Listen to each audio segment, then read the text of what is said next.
What's up, everybody? Welcome to episode 9 of Czar Chat, brought to you by CardZar.com. That's www.cardzar.com. Everything you can find under the sun, sports card related. Tonight, we have a very, very special guest. And Steve, did you notice the under the sun, the little inside joke I put in there from our good old days at Baldwin Wallace College? VTL, absolutely. Steve is joining us tonight. Thank you very much for joining us, Steve. He is my college buddy. You can see above his left shoulder the Baldwin Wallace Yellow Jackets right there. Beautiful. And unfortunately, over the other shoulder is LeBron James. But Steve, thank you for joining us tonight, friend.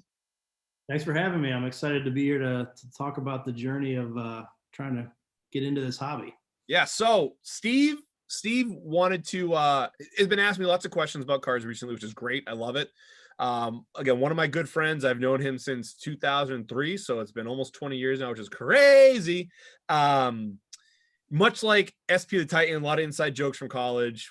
All of us are actually in the same fraternity, but Steve saw me doing CardZar. He caught the bug pretty quickly, and I'd say you're in hook, line, and sinker, full send. Real deep. My wife is not a fan. Let's just say. Well, but she is after some of the big hits you got recently. So Steve and I, like I said, have been talking, got into some of the breaks, picked up some cards from your childhood that you really liked, players from your childhood, that is. You've picked up some newer players that you and I talk about on a daily basis when it comes to our fantasy football negotiations. So it's funny to see, and it's been great to see the dynamic turn during fantasy football offseason, where we're talking trades all the time to now we're talking trades about cards.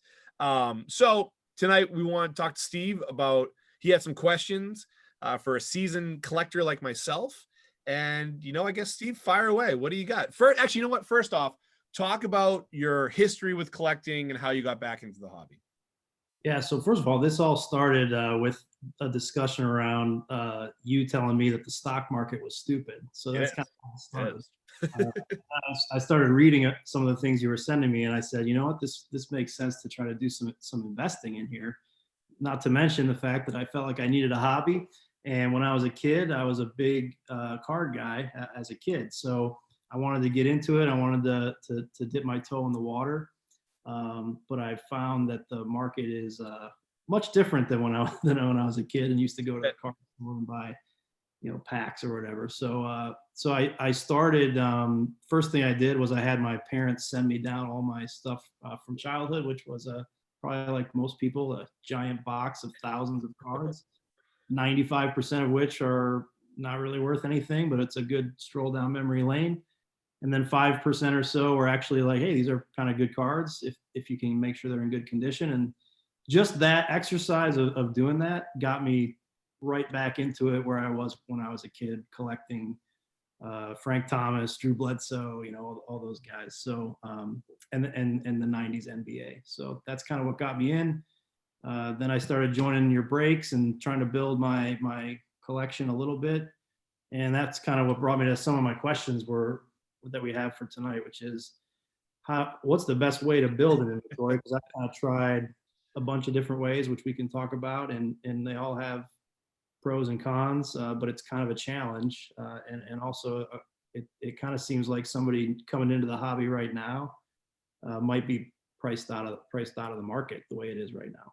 Yeah, it's tough. I mean, the biggest thing is, I always say is like, it's tough for kids to get into it nowadays because it is so expensive. I mean, a box of Donruss used to be $60-$70, and now for basketball, I think it came out at $1,000, which is just absolutely insane. For me, the easiest way for me to build inventory is going to card shows. Obviously, those are few and far between right now with COVID. But I went to one today, masked up. I know you're not one for risk, so you would not go to a card show. But I went to a card show, as somebody who's trying to buy product, trying to buy inventory to flip or to showcase. That's the easiest way to do it. It's the cheapest way to do it. The most bang for your buck. As a collector, again, card shows are great, but the next best option is visiting cardzar.com and picking up singles there. But yeah, you have. Thank you very much. But no, not to toot my own horn. But the next best option is to find websites that are selling singles, to go on eBay, to seek out players that you're looking for, sets that you're looking for, teams that you're looking for, and build up the PC that way. I mean, for me, I have such a hard time buying a box of illusions for $500 and hope that I hit a Patriots player that I want. Also, in the same ilk, it's, you know, if I hit a Patriots player in 2020, it's probably a $5 card. So, you know, it is tough. It is a challenge, but the best way is to kind of navigate what works best for you in your collection. Because in the end, you're just trying to collect what you want, or you're trying to collect something that you could eventually flip. I mean, it all depends on what you're trying to do in the hobby as well. So, I mean, what are some of your experiences so far with eBay or websites or breaks? Yeah, I would say eBay is where I started, other than cardsr.com, where I get the best deals, of course. Clearly. But eBay is where I started, and that was a good place to start. It's easy to do, and you can find pretty much anything you want, which I think is maybe the best part about eBay. Mm-hmm. And so I started going kind of, as you know, fast and furious into this and building a pretty good collection pretty quickly. And what I found, you know, right away, and still experience now, even though I've gotten a little bit better about buying multiple things from one person and that type of thing, but the shipping and the tax, I mean, I have probably 60 to 70% of the stuff I've bought. Like I do my research. I try to trend out prices and try to make sure I'm getting what I think is a good deal. And I've got a good deal on the card most of the time, but when I bring in the shipping and the taxes, it doesn't look like such a good deal anymore. So that's kind of one of the things that I've been struggling with on. Well, you could move to New Hampshire where there's no sales tax. Well, that's an option. No, and that's true. I mean, that's tough. What I've always, whenever I try to buy, whenever I see a card that I like on eBay, I try to look at everything in the person's store to see if they have combined shipping, to see if they have multiple cards that I want to purchase. I also sent you a screenshot of a few beer hits that I had, and you said, "How did you get shipping for so cheap?" And I won a bunch of auctions from the same eBay seller, DC Sports 87. With another shout out to him, and they have a $450 flat shipping fee, but then the more you buy, the more you pay for shipping, and they cap it out at $750. So, you know, I'll spend $300 to $400 at a time in order to make shipping minimal and not really impact the bottom line when it goes to, you know, each card. It's only adding like 25 cents shipping each card, if not less. So that's a good strategy. Obviously too, I mean, I think that breaks can certainly not just help you potentially get cards of guys that you like or teams that you like, but also in your case, and we talked about this off camera, in one of our, probably the first break you jumped in on, you hit a Joe Burrow number to 199 from Donner's Optic that is going for about $500-600.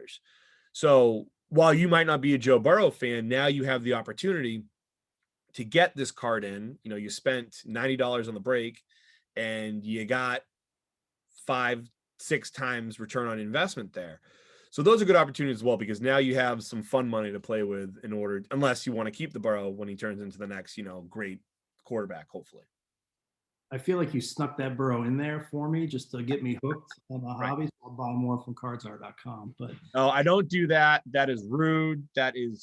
He's being a silly goose. So what I really like about breaks, which I have gotten into those, first of all, you want to buy a box because that's fun, right? To open the box and rip into it. But boxes today are just like completely unaffordable, or I mean, you don't want to spend that money a lot of times because the return on investment in a box is never good. And so a break gives you like that opportunity to sort of do that at a lower price point, maybe a little bit more risk because you're not maybe going to get all the cards or whatever, but it kind of scratches that itch. But there is that risk of you're not going to get anything. So, so that's kind of, I've kind of been doing breaks and eBay as my main point. But one of the things I wanted to ask you, back to the eBay topic real quick, and then bringing in what you said about card shows, is I think one of the things about eBay, I feel, is it's harder to get a good deal, or I guess that's my interpretation, because everybody kind of has access to the same information. Everybody knows what the card's worth. And so nobody's out there, or very few people are out there selling it for 15-20% less than it's worth. So you can get the cards and you can get it for an okay deal, but you're not like you're not getting a huge deal there. And you mentioned the card shows being the best place to get a deal. I wonder if you could talk a little bit more about that, because I feel like everybody at a card show who's selling cards, they know what that card's worth. So, Yeah. how are you getting such a good deal at the card show? Well, so a lot of times, obviously, one of the issues that you have with eBay is you can't buy in bulk. So if you're able to buy in bulk, then the deals get better. So if you're sitting and you have a $20 card and you're buying that straight up, maybe it's just gonna be a $20 card, and that would be cost you $20 on eBay, or it costs you $20 at the card show. But if you start buying 5, 6, 7, 8, 9, 10 more cards, well, the seller's all of a sudden saying, well, I got a fat fish on the hook. Like, how do we get the deal done? And they might offer you, hey, I don't know, sticker price for all this is 400, give me 350. So I like to haggle a lot. I'll usually say, put together a stack and say, what do you want for this? And I usually have a number in mind, or if I don't have a number in mind, I wait for them to give me a number. And usually I think that the buyer, I don't want to say the buyer has power, but in the end, the seller has their prices. And if I go to you and I say, hey, I'll give you $30 for this card, and the buyers or the seller's like, I only wanted 20, but I'll definitely take 30. I want the seller to make the first move, because that sets the tone. And at that point, I know, okay, this guy is either looking to get a deal done, or this guy is looking to get top dollar. Now, the issue that I've run into, and I've been doing this for a long time. I mean, I've been selling for the last 4 years, on and off for the last like almost 10 years. But I've been collecting my whole life. So I have a pretty good feel for what's worth what. And I can go into a negotiation and say, okay, this Jerry Judy card's a $20 to $30 card. And if they're in that range, we can work with that. If he says I want $50 for it, okay, well then this guy's impossible to deal with. The other challenge is I think a lot of people are using eBay comps as the Bible. And I'm okay with that, though sometimes it's like, if somebody says, well, the eBay comp is $50, so I want $50 for it. It's like, okay, but you have to take into account fees. Like, you're also going to charge, they're going to charge another 13%, or they're going to be docked another 13%.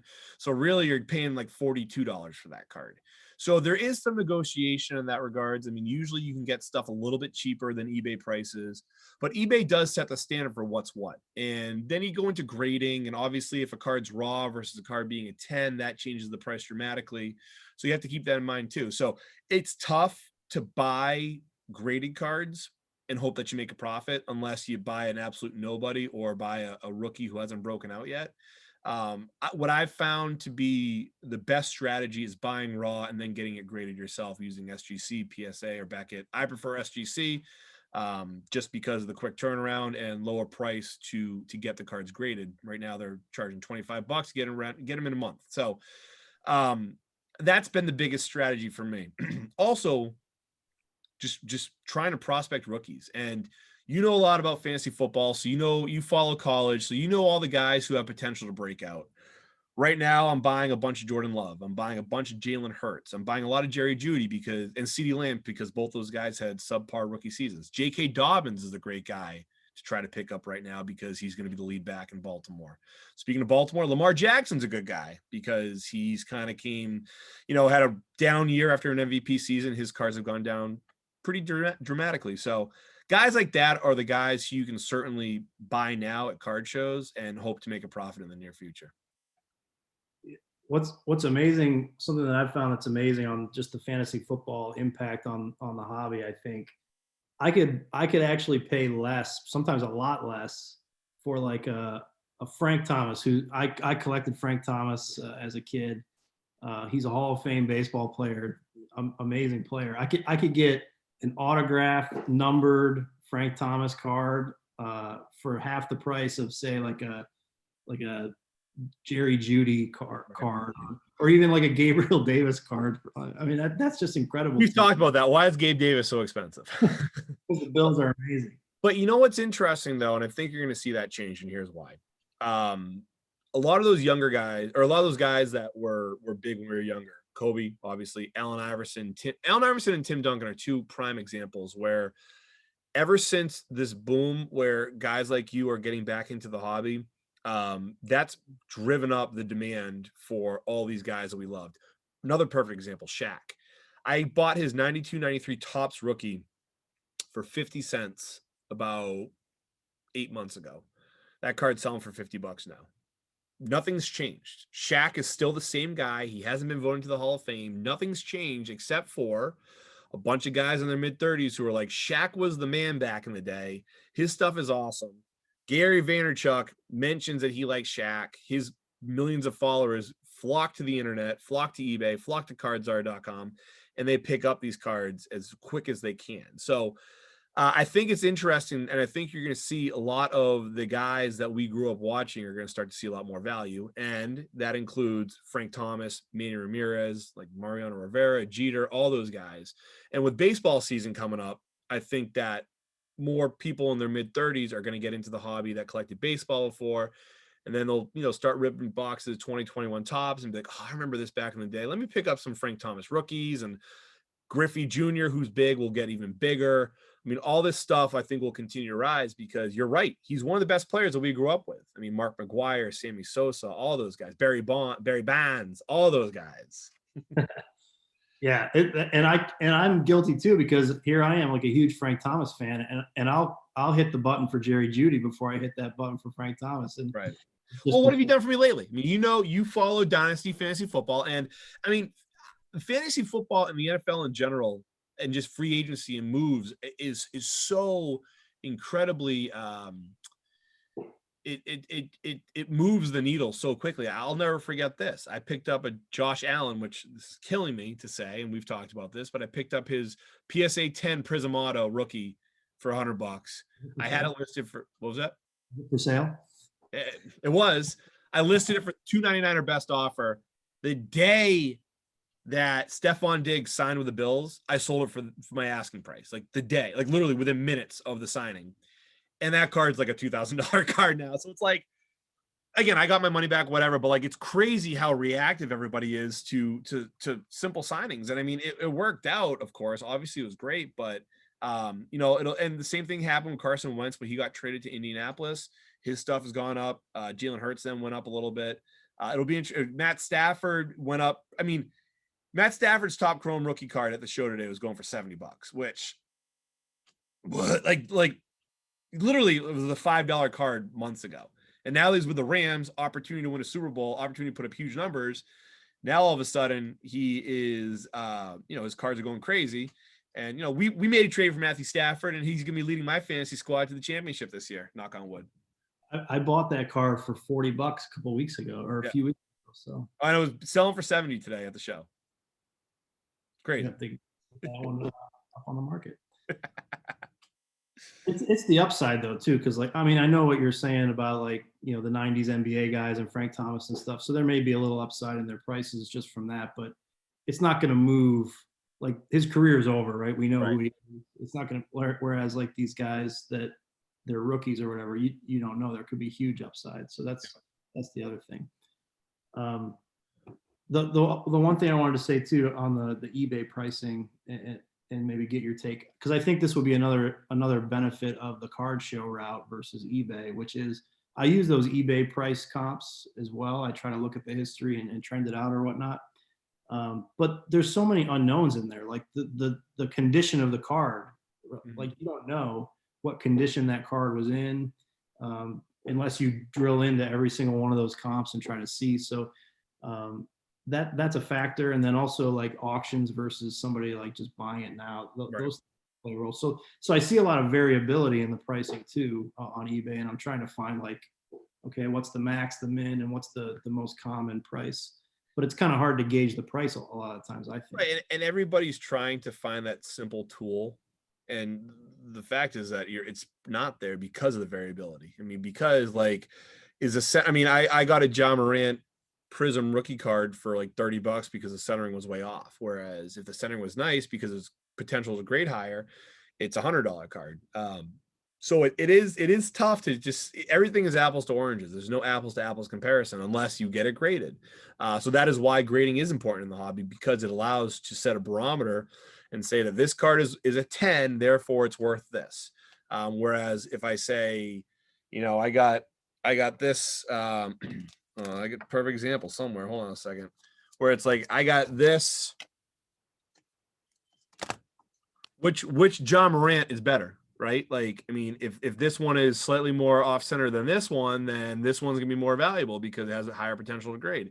If this one has a crease down the middle, then this one's gonna be more valuable because of the condition. So, it's so hard to say that this card, unless this card's in perfect condition, this is what it's worth because there are so many variables. And the most frustrating thing is they are manufacturing variables that you can't control. So it's not even like the corner got dinged because of you. No, Panini, for whatever reason, can't print a card straight in 2021. I don't know why that's the case. I need somebody from Panini to tell me that. Why?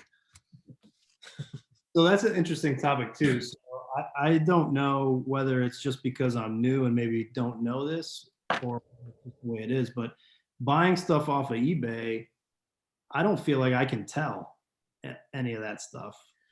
There's certain things you can tell. You can tell if it's centered or not. I mean, obviously you can manipulate pictures and you can manipulate your camera to make it look centered. Then it comes in and it's wonky. But you can't tell if there's a surface dimple. You can't tell, if the back is, one of the back corners is fraying a little bit. So it is challenging. So that's why, another reason why card shows are the best, and they're a lot of fun. So it's easy to spend money there too. But the other topic that you mentioned, and I want to kind of broach upon that is are new collectors getting priced out of the hobby? So expand on that question a little bit. Well, we kind of already have talked about it. So first of all, prices are a lot higher today than they were 6 months, 12 months ago. You just talked about the Stafford card going to 70 from 5 in what, a matter of a few months. Yep. So you have that fact. Just if you're going to get into the hobby and you're going to start buying cards of anybody of consequence or anybody that has potential to be of consequence, it's going to cost more than a couple bucks. Right. So that's your starting point. And then as you kind of build upon that, you're talking about the best way to, be able to make decent deals is to buy in bulk. So you better be ready to buy more, than just, so every time you go to do a purchase, you're talking about hundreds of dollars of expenditures for each purchase you're making. If you wanted to get into a box, it's thousands of dollars in some cases, or $500, depends what you're buying. But when we were kids, that box was probably $40 or whatever. Right. So you have all these factors at play where prices are high, boxes are unattainable. You got to buy in bulk to get the best deals. So you better be ready to outlay some cash to get into this hobby. And the best example, it's an extreme example, but over my right shoulder is my guy LeBron, which how much I love LeBron. I might be one of the biggest LeBron apologists on the planet. Sweet. He can do no wrong. Sweet. I currently own 0 LeBron cards because they're, in my mind, they're unattainable, or my wife might divorce me if she found out what I spent on LeBron cards. So that's kind of what's in my mind on it. Are new guys priced out of the hobby, or do you have to find some niche, I guess? I think I sadly, I think to a point, yeah, you guys kind of are. Obviously you're going to be able to pick up some stuff. That's why I think you're starting to see the second year Patrick Mahomes cards, second year LeBron cards, second year Kobe cards are more obtainable because everybody's getting priced out of the rookie cards. Will that last? I don't think so. I think eventually I'm not to say the bubble will burst, but I think the ceiling will come down. That being said, the days of, when we were in college, I went to the Strongsville Mall, my favorite place in America. And I picked up a LeBron James Topps rookie for $10. I've kept it ever since. Granted, I've earned. I got it graded an 8. It's probably $1,000 card now, and I feel like I've earned that return on my investment because I've sat on it for 17, 18 years. So those who got into the hobby earlier are certainly rewarded. Same thing with like a Patrick Mahomes rookie card. Prism rookie I picked up for a couple bucks and I got it graded an 8. Now it's worth like $1,500. So like same thing, my Tom Brady collection. I've been collecting him for 20 years and now all of a sudden it's quadrupled overnight in value.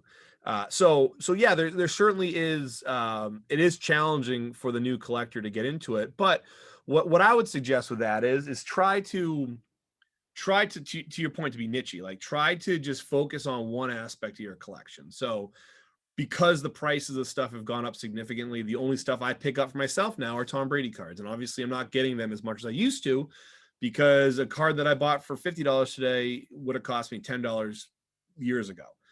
So what I would tell the collector is find out who you like. I was talking to my buddy Rob the other day, and he said, you know, what should I do when I go to a card show? Should I focus on PSA 10s? Should I focus on PSA 9s? Like I said to him, and he's new into the hobby, I said to him, like, collect what you want to collect, and know that if this ultimately doesn't work out, or if you are, you know, you're spending more money than you can afford right now, at least know that what you did buy, you can at least enjoy. So like for me, I wouldn't want to buy a bunch of Yankees cards because I hate the Yankees and I wouldn't enjoy them in 2 or 3 years if I decide to get out of the hobby.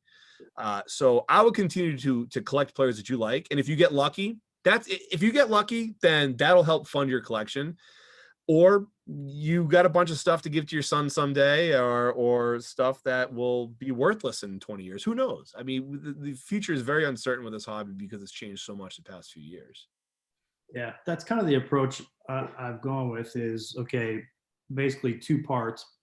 Your personal collection, who do you like? Who do you want to buy? So for me right now, that's Josh Allen. It's Nick Chubb, in case my son's a Browns fan. And then it's the 90s. Cole Beasley. Nope, I haven't bought that. That's a beautiful card, though, that Cole Beasley. 90s NBA is the other, because I had a nice collection from when I was a kid, and I like that stuff. So that's what I'm trying to collect for myself. Mm-hmm.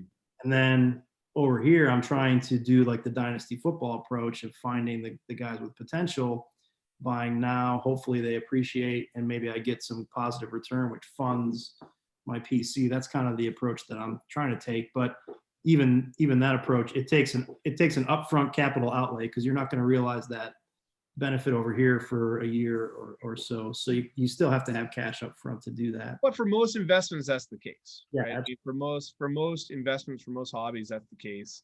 And you know, I tell people to be patient. I mean, don't just like with stocks, don't react, don't overreact, don't. That's stupid.